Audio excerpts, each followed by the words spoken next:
Mendengar nama Yakuza, pasti sudah tidak asing lagi di telinga kita. Ya, Yakuza adalah sebuah organisasi atau sindikat yang terorganisir di Jepang. Yakuza juga identik dengan berbagai tindak kejahatan, mulai dari kekerasan, narkoba, hingga pemerasan. Sejarah Yakuza dimulai pada awal tahun 1612 ketika Shogun Tokugawa berkuasa dan menyingkirkan Shogun dari Kasai, yang mana pergantian kekuasaan ini menyebabkan sekitar 500.000 orang samurai kehilangan tuan mereka dan menjadi ronin. Sebagian besar dari mereka pun menjadi penjahat dan tukang pukul bayaran.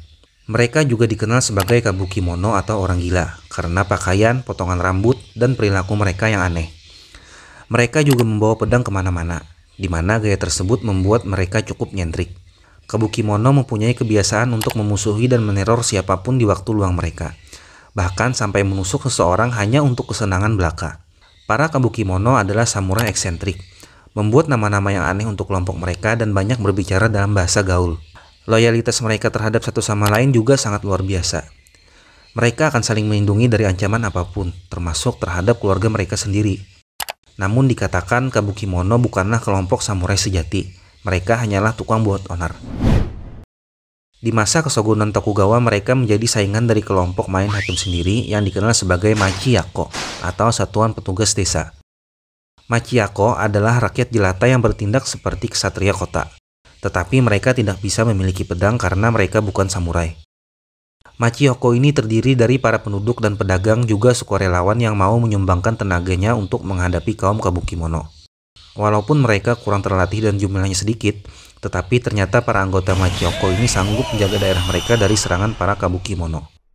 Di kalangan rakyat Jepang ke abad 17, kaum Machiyako ini dianggap seperti pahlawan. Setelah berhasil menggulingkan kabukimono, para anggota Machiyoko justru memilih meninggalkan pekerjaan hasil mereka dan memilih menjadi preman. Machiyoko berkembang dengan sangat pesat karena campur tangan dari shogun. Ada dua kelas profesi para Machiyoko, yaitu kaum bokuto atau penjudi dan tekiya atau pedagang. Kaum tekiya memiliki tabiat berlawanan dari pekerjaan dagang normal. Mereka gemar menipu dan memeras pedagang normal. Walaupun begitu, kaum tekiya memiliki sistem kekerabatan yang kuat, seperti hubungan kuat mereka antara oyabun, kobun, serta senpai kohai. Sistem ini kemudian akhirnya tetap dipakai dan semakin menjadi kental di organisasi Yakuza yang nantinya terbentuk di masa depan. Kemudian kaum bokuto atau penjudi. Mereka ini punya sejarah yang unik. Awalnya mereka disewa oleh shogun untuk berjudi melawan para pegawai konstruksi dan irigasi.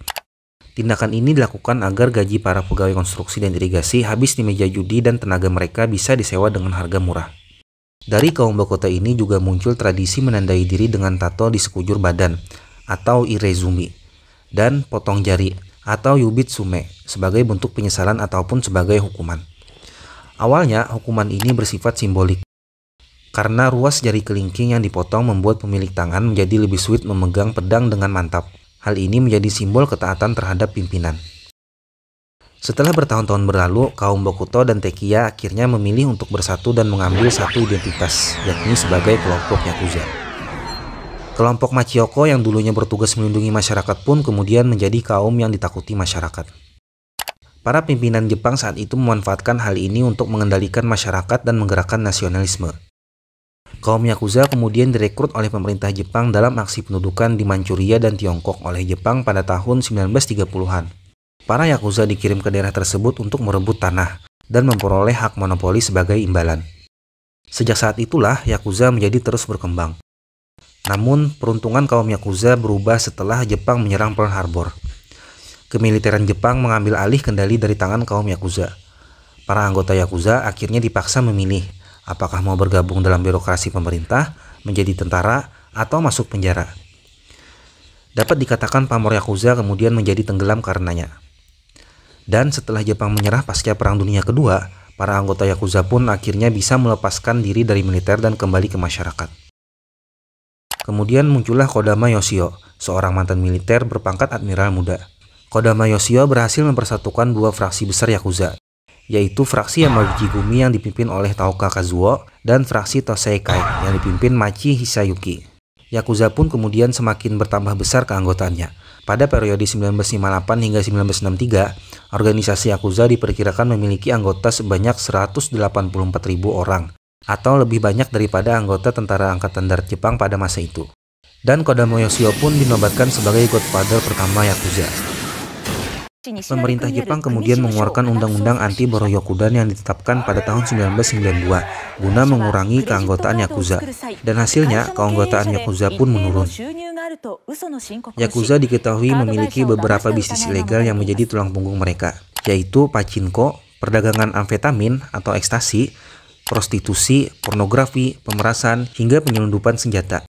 Selain beroperasi di level bawah, Yakuza juga menggurita di kalangan politisi Jepang. Beberapa praktik suap telah terbongkar. Salah satunya program tender proyek umum senilai triliunan yen.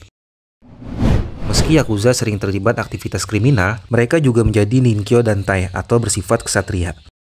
Yakuza beberapa kali mengikuti kegiatan amal donasi atau mengirimkan bantuan kepada korban gempa, seperti yang terjadi pada gempa Kobe tahun 1995 dan gempa serta tsunami tahun 2011. Yakuza termasuk organisasi yang pertama tiba di lokasi dan memberikan bantuan kepada korban tsunami. Akan tetapi, pandangan masyarakat Jepang terhadap Yakuza tidak berubah.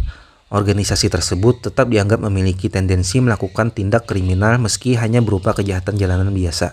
Meski begitu, pemerintah Jepang terus memberlakukan undang-undang yang lebih ketat terhadap geng-geng kriminal seperti Yakuza. Terima kasih untuk kalian yang sudah menonton. Jangan lupa like, share, dan subscribe channel ini. Dan yang terakhir, have a nice day untuk kalian semua.